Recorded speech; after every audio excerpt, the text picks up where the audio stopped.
देखिए, मैं मानता हूं जो काला कानून कह रहे हैं तो पूरी तरह से सही कह रहे हैं। कानून बनाने और कानून लाने का एक तरीका होना चाहिए। बेशक सरकार है, सत्ता में है, लेकिन कोई भी रवैया तानाशाही वाला नहीं होना चाहिए, जबरदस्ती थोपने वाला नहीं होना चाहिए। कोई भी कानून बनाने के लिए और विशेषकर क्रिमिनल लॉ बनाने के लिए एक आधार है, और वो आधार है कि चाहे 100 के 100 गुनहगार छूट जाएं, किसी भी बेगुनाह की सजा नहीं होनी चाहिए। इसके अलावा जब तक सिद्ध नहीं हो जाए हर व्यक्ति निर्दोष है। इस आधार पर, इस आधार को ध्यान में रखते हुए कानून बनाया जाना चाहिए। ये जो कानून आप लेकर आए हैं, सरकार बताए कि क्या इससे पहले उन्होंने जो यहाँ पर ड्राइवर्स हैं, जो इनकी एसोसिएशंस है, ट्रांसपोर्ट डिपार्टमेंट के लोग हैं, मतलब ट्रांसपोर्ट एसोसिएशंस वगैरह के जो लोग हैं, जो आम जनता है, क्योंकि इस देश में हर तीसरा व्यक्ति ड्राइवर है। भाई आप मोटरसाइकिल चलाते हैं तो ड्राइवर हैं, मैं भी अगर स्कूटी चलाता हूं तो ड्राइवर हूं, कोई स्कूटर गाड़ी चलाता, सब ड्राइवर हैं, केवल बस और ट्रक वाले तो नहीं हैं। सो जब इतनी बड़ी पॉपुलेशन को इफेक्ट करेगा कोई कानून, तो आप सोच समझ के लाएंगे ना। क्या आपने उससे पहले कोई आंकड़े कलेक्ट किए? आंकड़े कैसे? इससे पहले आप एक कानून लेकर आए थे, जैसे इसमें जुर्माना बढ़ाया गया, सजा बढ़ाई गई है। पहले भी था कि 2000 का जुर्माना 10,000 कर दिया, 1000 रुपये का जुर्माना 8,000 कर दिया, 5,000 कर दिया। वो लेकर आए, और वो लेकर इसलिए आए कि ताकि एक्सीडेंट कम हो, यही तो था।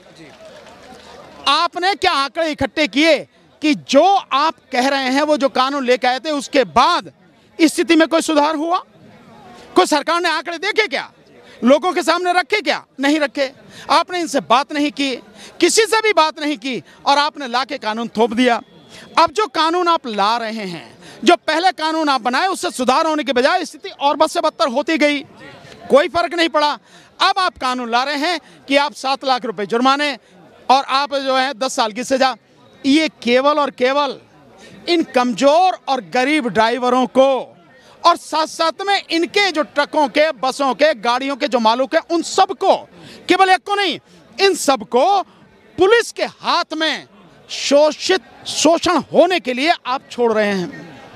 आज पुलिस, कोई भी होगा यार, जो अगर मुकदमा बन गया तो इतनी बड़ी सजा है, इतना बड़ा वो है, तो कहेगा यार निपटा ले मामला, निपटा ले मामला। उस निपटाने में जो शोषण होगा, 7 लाख रुपए की जगह कभी लाख रुपए में, कहीं 2 लाख रुपए में, कहीं 3 लाख रुपए में, कहीं 50,000 में, जिस तरह से वो वसूली होगी पुलिस के द्वारा और ट्रांसपोर्ट डिपार्टमेंट के द्वारा, जो आरटीओ, एआरटीओ वगैरह ये सब हैं, इनके द्वारा, उनके हाथों में इस जनता को आप पूरी तरह से मजबूर जनता को आप छोड़ना चाह रहे हो, ड्राइवरों को छोड़ना चाह रहे हो। सरकार के कुछ लोग इसमें ये आरोप लगा रहे हैं कि अगर ऐसे ही देश में हर कानून का विरोध होने लगा तो कोई कठोर कानून इस देश में आ ही नहीं पाएगा। किस बात का कठोर कानून चाहिए सरकार को?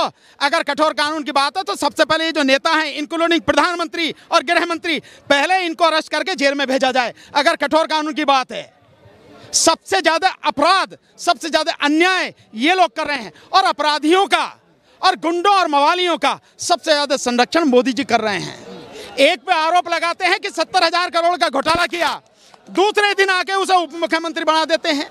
क्या हो रहा है ये सब तमाशा? तो ये, और अगर अपराध करने हैं तो अभी हुआ ना काशी विश्वविद्यालय में, हिंदू विश्वविद्यालय बनारस में, बीजेपी आईटी सेल के 3 लौंडे थे, लड़के, उन्होंने गन पॉइंट पर उस लड़की के साथ में आईआईटी की जो छात्रा थी, गैंगरेप किया। पहले ऐसे लोगों के खिलाफ कार्रवाई करो आप, इन गरीबों के खिलाफ नहीं, जिनको आप मतलब उनकी गर्दन दबोचने पर आप तुले हुए हैं। ये समझने की जरूरत है। तानाशाही रवैया है क्या कि विपक्ष जब सदन में नहीं मौजूद था, आपने 146 सांसदों को निलंबित कर दिया, उस दौरान इस कानून में आपने संशोधन की? निश्चित रूप से, इससे बड़ा क्या होगा? ये इसीलिए तो किया जा रहा है, विपक्ष के 146 सांसदों को इसलिए तो बाहर निकाला गया कि जो कानून सरकार लेकर आ रही है उस पर चर्चा ही ना हो पाए, और वो ध्वनि मत से पारित हो जाए, जो हो रहे हैं, 2-2 मिनट में कानून पारित हो रहे हैं। जनता से जुड़े हुए जो कानून हैं, जनता को इतनी बड़ी संख्या में प्रभावित करेंगे, उन पर चर्चा नहीं होनी चाहिए प्रॉपर तरीके से? क्या वो स्थायी समिति को भेजे नहीं जाने चाहिए? वो क्या और जो कमेटियां बनी हैं इस सिलसिले में, उनको वो कानून भेजे नहीं जाने चाहिए? वहां बाकायदा एक्सपर्ट है और लोगों से सारी चर्चा करने के बाद में वो कानून नहीं लाए जाने चाहिए? इसमें दिक्कत क्या सरकार को? अभी कुछ लोग एसोसिएशन के लोग कल मिले, सरकार ने, गृह सचिव जी ने कह दिया कि धरना खत्म कर दो, हम इसको अभी लागू नहीं कर रहे, फिलहाल लागू नहीं कर रहे। पता नहीं आप, मतलब आप कह रहे हैं गृह सचिव, यहाँ कह रहे हैं गृह मंत्री, पर गृह मंत्री हो गृह सचिव हो, इनका क्या मतलब है? लागू नहीं कर रहे, लागू करने में जरा सी देर का काम है। आपके पास कानून तो बनके तैयार हो गया ना, वो छपवाना है तो छपा हुआ भी आपके पास रखेगा। एक लाइन लिखनी है कि ये कानून कल से लागू किया जाता है और आप नोटिफिकेशन के लिए दे देंगे तो गजट में छप जाएगा रातों रात में, क्या दिक्कत है? ये तो जरा सी देर का काम है छपने का। किसी भी समय सरकार छाप सकती है, कर सकती है। अभी क्यों आश्वासन की बात कर रही है? क्योंकि देश भर में जिस तरह से ये हड़ताल चल रही है, इसने एक तरह से चक्का जाम की स्थिति कर दी है और 22 तारीख का जो प्रोग्राम है अयोध्या वाला, उसमें खलल पड़ जाएगा अगर ये स्ट्राइक आगे चलती रही तो। इसलिए आश्वासन दे रही है। मैं सरकार से कहना चाहता हूं कि आश्वासन किस बात के लिए दे रहे हो आप, लिखित में या मौखिक? अरे सीधी सी बात है, कानून गलत है, इसे वापस लेके छुट्टी करो। जैसे कृषि कानूनों को वापस लेने के लिए मोदी जी सुबह सुबह आए उठ के और उन्होंने कहा कि कानून वापस, और उसके बाद में संसद के दोनों सदनों में पास कराए, खत्म हो गए।